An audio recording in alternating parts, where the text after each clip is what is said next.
Yo, what's up everybody? Welcome back for the episode of Into the Flu. In today's Unforgivable Curses episode, I'm going to be talking about characters.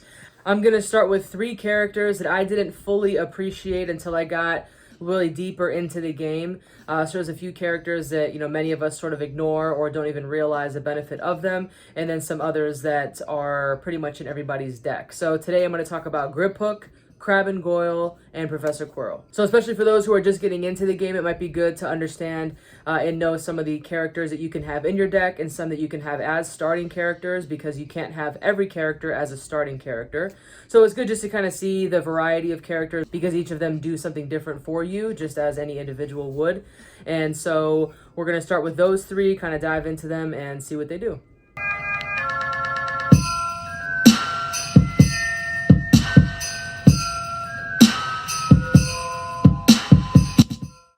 All right, everybody, here we go. Griphook, Crabbe Goyle, Professor Quirrell. So Griphook reads, once per game, you may make your opponent discard his or her hand. Then your opponent has to draw as many cards as he or she discarded in this way. So if your opponent has a pretty thick hand, because maybe you just played a Caught by Snape, maybe you played a Dobby's Help, maybe they just had bad luck and had to draw a whole bunch, then you can utilize Griphook.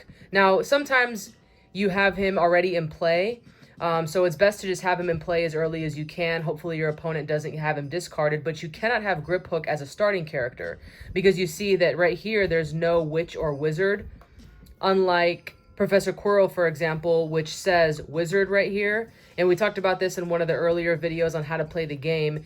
Your starting character has to be a witch or a wizard. So if your character doesn't say that here or up here, then you cannot have this as a starting character. So because Griphook says goblin, because that's what he is, you would have to have him in your deck, and you would play him just like you would any other card or character by using, in this case, by using 2 actions as opposed to 1 action for location spells, etc. So you would have a Griphook in play, and then your opponent's hand would be pretty thick. You would say, I'm going to utilize my Griphook, and you would use his power. That's one of the cool things about all the characters, is that they each have an ability that they can do, and it's all different from each other, from each one of them. Even the various Harry Potters in the game have different abilities. So it's just really neat to be able to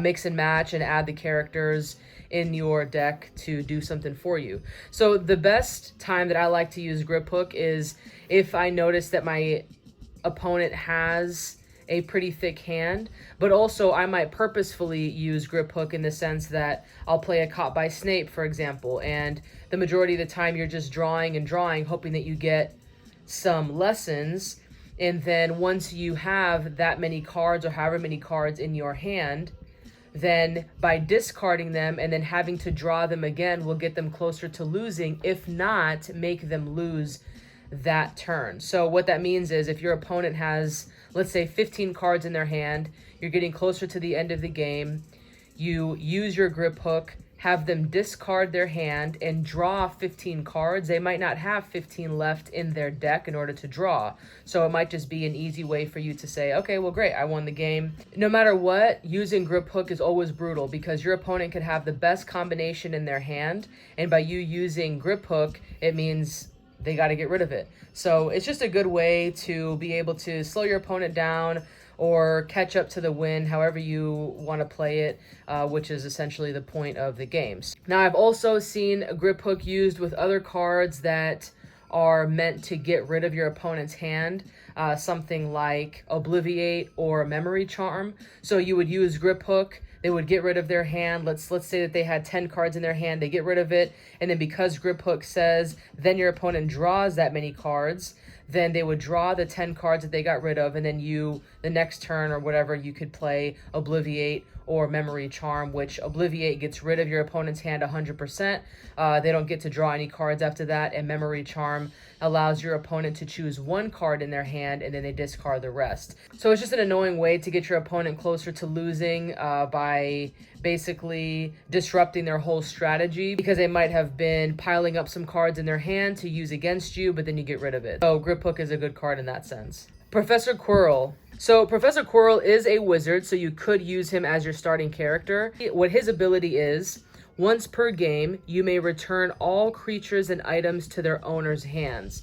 So this is really great if you've got an opponent that's playing a creature deck against you. So just let them pile them on, and then you have the once per game ability to get rid of all of them.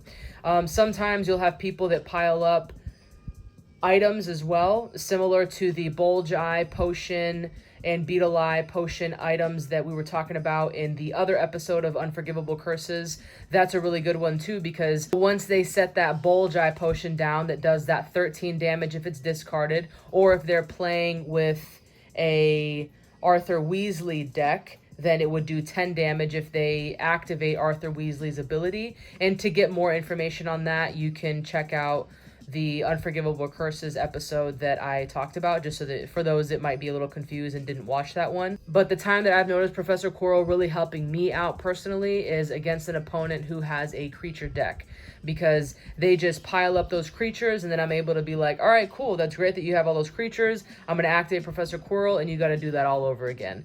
And so each action has to be played with each one of their creatures, and it just kind of course, again, gets annoying, but also each turn you're not taking damage from those creatures. So if I'm playing a creature deck and playing against somebody who has a creature deck, I myself have Quirrell in my creature decks, and I like to pair Quirrell with Riding the Centaur. So Riding the Centaur is one of my favorite adventures, especially when it comes to creature decks, because it's specific for creatures.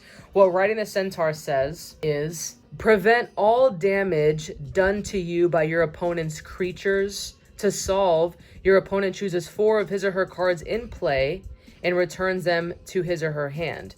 And your opponent's reward is they may draw a card. So what I have done is play Riding the Centaur.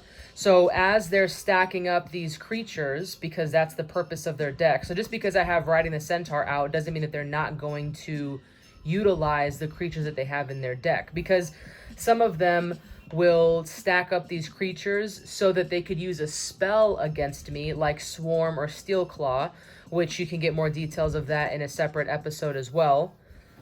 So if they use Swarm or Steelclaw with all of their creatures, Riding the Centaur doesn't really help me out, because it just says to prevent damage done to you by your opponent's creatures. It doesn't say spell cards. So when you play a Steelclaw that is a spell, it does do the damage from my creature, but it's a spell that's allowing that to happen, not the creature itself. So what I have had happen is I'll play Riding the Centaur, my opponent will continue to stack up their creatures. I'm assuming it's for a Steelclaw or for a Swarm, and they will eventually comply to the adventure, and then they'll get their 4 cards that are in play, put them back in their hand, and then at that point they'll solve it, but they'll still have some creatures out, or maybe they won't, but for the most part they usually will, and then I'll use Quirrell to get rid of the rest of them. And so in the meantime, I'm not taking all of that damage that I would have just to wait around to use my Quirrell.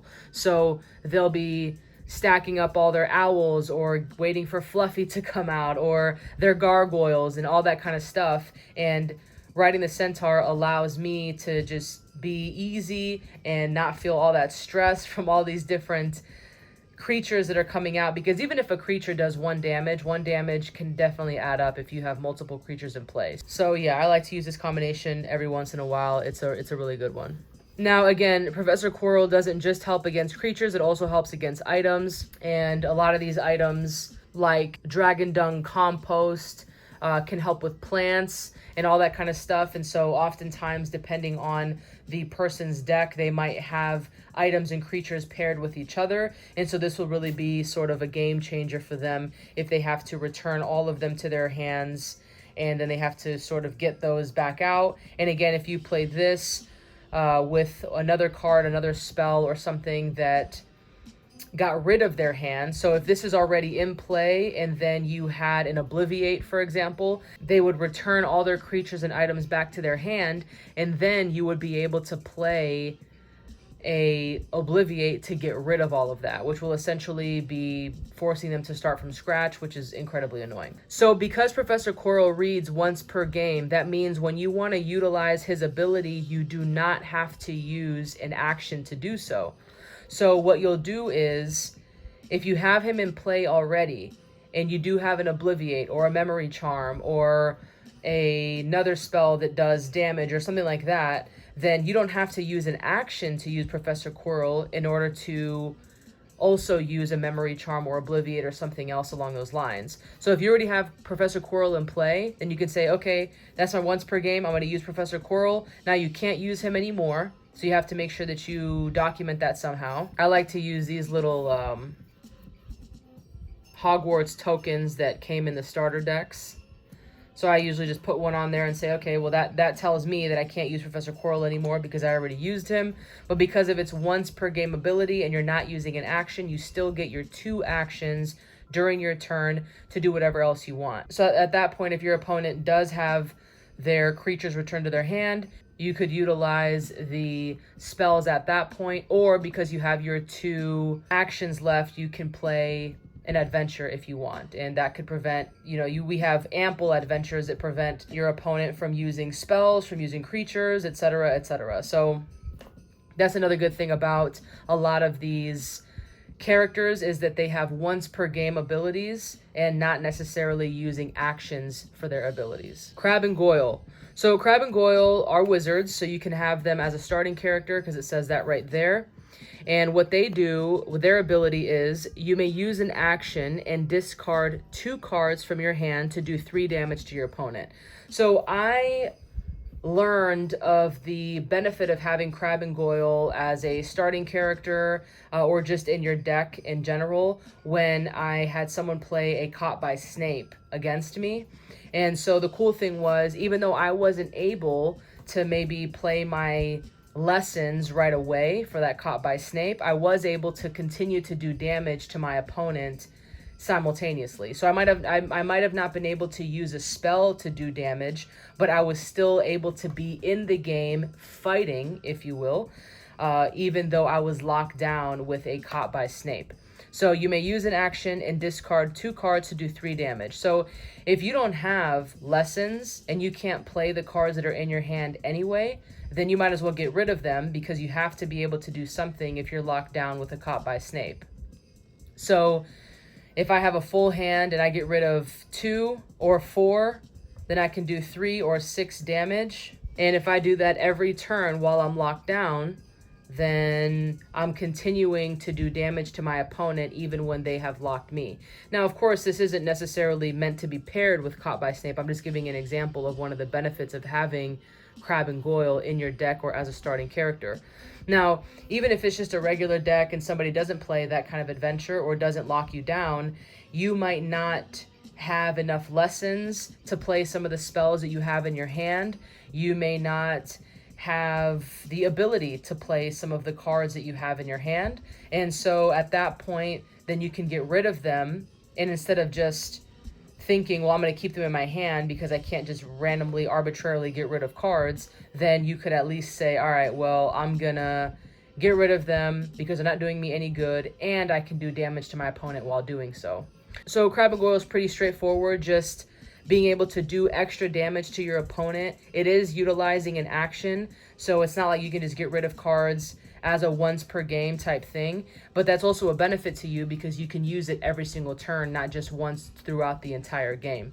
So try using Crabbe and Goyle maybe in one of your decks or as a starting character against a deck that you might have, or you might play with a friend that you might know that they have a Caught by Snape or something like that. Just try playing with it and see if it works out for you. 3 damage sucks, 1 damage sucks, so we know that any type of damage is not favorable, obviously, right? So we want to make sure that we can still do damage and still stay in the fight even if we're locked down, or if we have a really unlucky hand like I happen to often where I just can't seem to find lessons at all. So even if I have the greatest cards in my hand, It doesn't mean that I'm gonna be able to play them necessarily unless I can get the lessons to play them. And so if you're starting out early in the game, your opponent's got a whole bunch of lessons and they're able to do damage and put creatures out and play all these different cards, and you can't, then at least your cards can still do something for you, even if it's not playing them. You can just get rid of them to do damage to your opponent, and it'll still be helpful. So again, it'll keep you in the game, keep you fighting, and until you at least get some lessons. So just another thing to think about. If you guys didn't know about Crabbe and Goyle, or if you didn't think that they were a benefit at all, just experiment with it if you've got the ability to do so. If you don't have the card, obviously you can try to make a proxy of it so that you can experiment before investing in the card if you want. So just something to think about. All right, guys, I hope you enjoyed the episode of the 3 characters. Let me know in the comments below which is your favorite, which you would like to have in a deck, or if you already play with these 3, tell me if you like them, or if you don't, then tell me why. So we have so many characters in the Harry Potter TCG, so it's really nice to be able to have that much variety and see who we can start with. And then if they're not a starting character because they're not a witch or a wizard, then having them in your deck, like Griphook, for example, is also very helpful. So just being able to have the variety that we do with all the characters in the Harry Potter universe, of course, is always a benefit. So let me know your thoughts. I hope you guys enjoyed, and we'll catch you next time.